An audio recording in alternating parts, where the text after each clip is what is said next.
Welcome to the Conspiracy Atlas. In today's episode, the Vatican's secret archives. I dive deep into one of the most restricted and mysterious archives in the world, from alien documents and suppressed gospels to lost prophecies and apocalyptic warnings. I explore what could be hidden within the 50 miles of the secrets known as the Vatican Archives. Formerly named Archivum Sectum Apocalyptum Vaticanum, the Vatican Archives were founded in 1612 under Pope Paul V. Contrary to popular belief, the word sectorium doesn't mean hidden, it means private. But make no mistake, this is the most restricted archive in the world. With over 53 miles of shelving and documents dating back to the 8th century, it holds everything from papal correspondence to royal decrees and allegedly far more dangerous materials.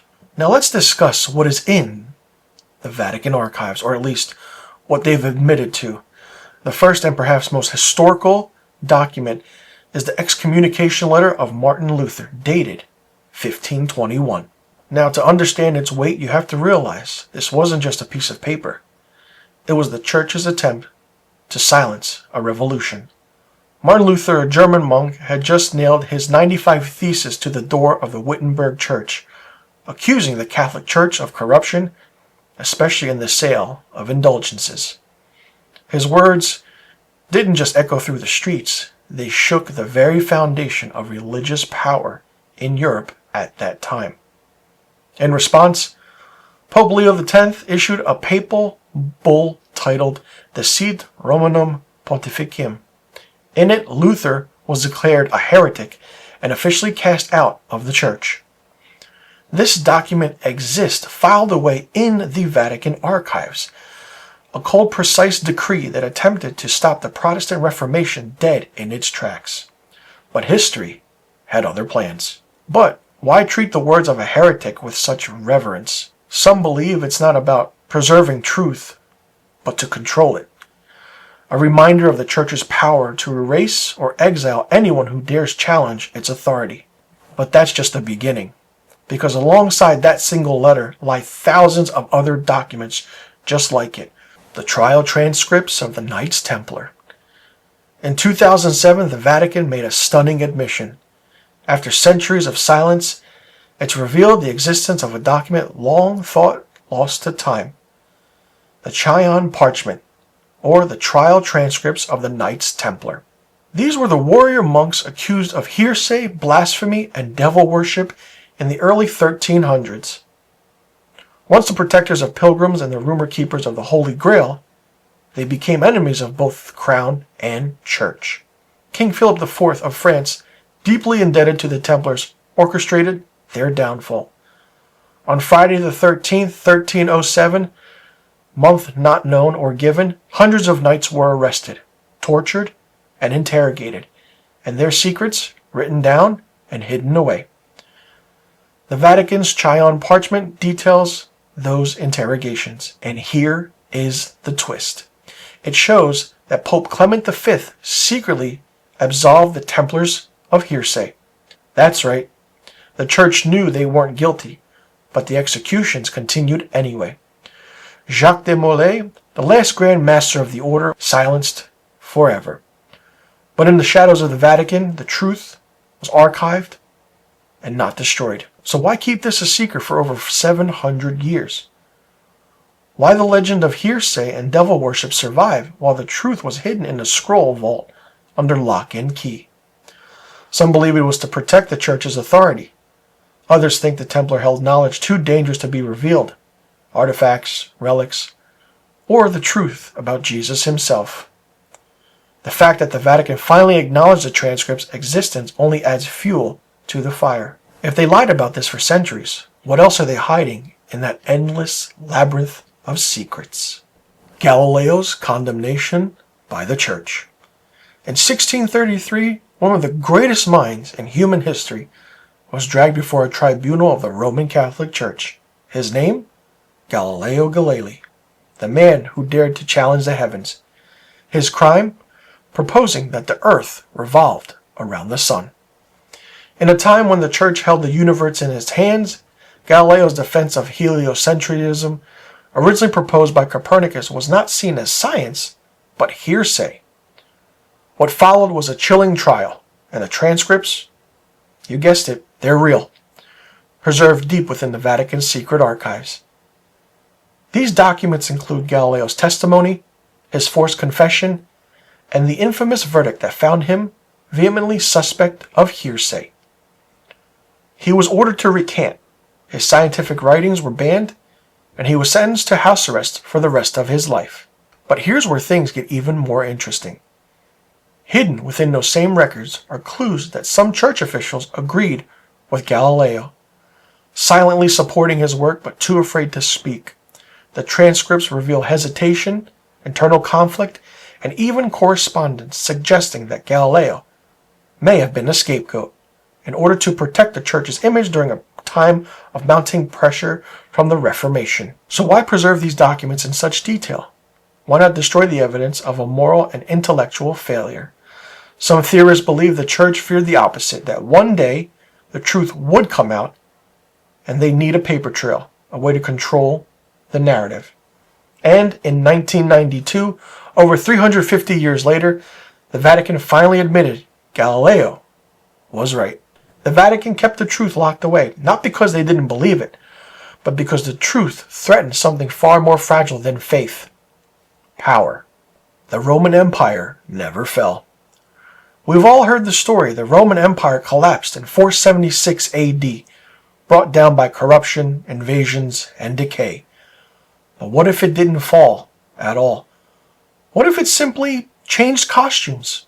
Consider this. The city of Rome didn't burn to the ground. The Senate still existed. The Roman elite didn't vanish. They converted. And within just a few centuries, a new power rose from the same marble streets: the Vatican. The theory goes deeper than symbolism. The Roman Empire ruled through bureaucracy, ceremony, and absolute authority. So does the Vatican. The Pope? He wears a robe and a crown. He speaks from a throne.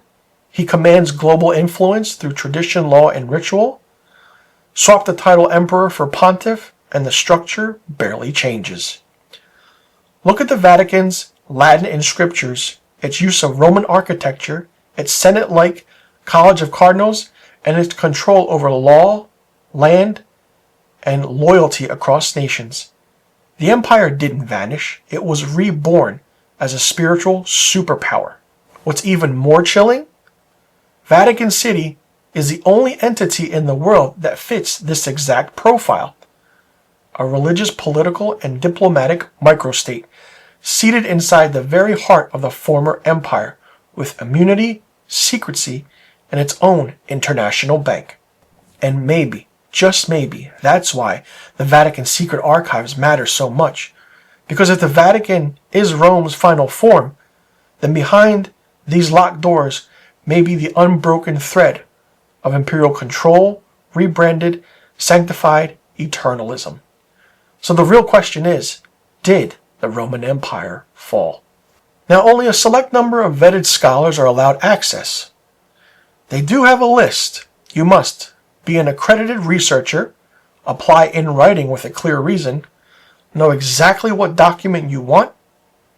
You cannot browse, you cannot photograph, you cannot take notes electronically. Why such intense secrecy for an institution preaching transparency and faith? Let that sink in. Now, I just discussed what is in the Vatican's secret archives, but what other theories are there about what's hidden in these archives? According to theorists, the Vatican may be in possession of ancient texts or modern communications proving extraterrestrial life.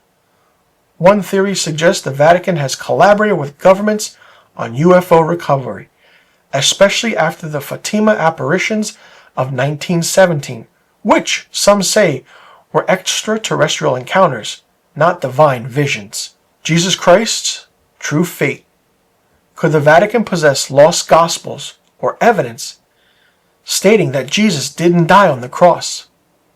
Some believe the church hides proof of Jesus' marriage to Mary Magdalene, or descendants kept hidden for centuries. The Gospel of Judas, for example, surfaced in 2006, raising questions about how much has been purposely suppressed and what is true and what is not.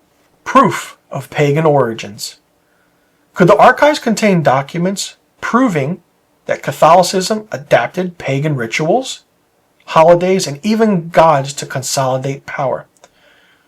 The winter solstice celebration of Mithras, for instance, closely mirrors Christmas. And historians suggest early popes may have rewritten history to shape the faith as a tool of empire. Apocalyptic prophecies. From the third secret of Fatima to the Chronicles of Malachi, the Church has always held apocalyptic lore. The question is, do the archives contain predictions so dire they've been locked away for good? Some say popes fear that releasing them would collapse all the faith in the world. Pope Francis opening selected documents in 2020, historians giving statements. In 2020, Pope Francis ordered the release of some archives relating to World War II and Pope Pius XII. While this move was praised for transparency, many researchers believe it was just a calculated PR move. Why not release everything? Why are over 90% of the records still sealed and some aren't? If they have nothing to hide, what's the harm in opening the archives? Are the Vatican archives just a historical treasure trove? Do they hold certain ancient relics of past time? Or are they the world's most guarded vault of forbidden truths? Could what's inside rewrite history, challenge religion, or unlock a new understanding of our very own existence? Perhaps the greatest conspiracy is how long we've accepted not knowing. So what do you think the Vatican is hiding? Is it secret documents? Do the archives exist? If knowledge is power, then secrecy is control. Thanks so much for listening to this episode of the Conspiracy Atlas. Don't forget to like and subscribe and ask yourself this question. What if the truth, and that we all know, was never lost, but just locked away?